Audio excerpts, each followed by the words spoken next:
खाना तो दूर की बात, क्योंकि जिस जगह हम गए थे दरअसल वो जगह थी ही नहीं।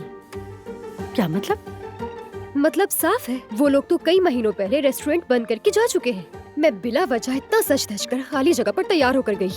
अगर तुम तैयार होने में देर न लगाती तो हम बंद होने से पहले पहुंच जाते। देख लो जरा, कसूर किसका और इल्जाम किस पर? तुम्हारा तैयार होना इतना लंबा था कि हमारे पहुंचने से पहले मालिक दिवालिया हो गया। शाबाश हारून शाबाश, मुझे ही कसूरवार ठहराकर पतली गली से निकल रहे हो। तुमसे ही सीखा है ऐसा करना।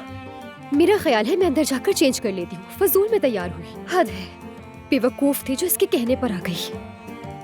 मैं होटल जाकर कुछ खा लूंगा। दोबारा झगड़ा हो गया इनका। पता नहीं जयवदत्त, दिलान से ज्यादा तो ये दोनों मुझे थका देते हैं। सही कहा। चलो खैर जवेरिया, मैं तो सो रहा हूँ।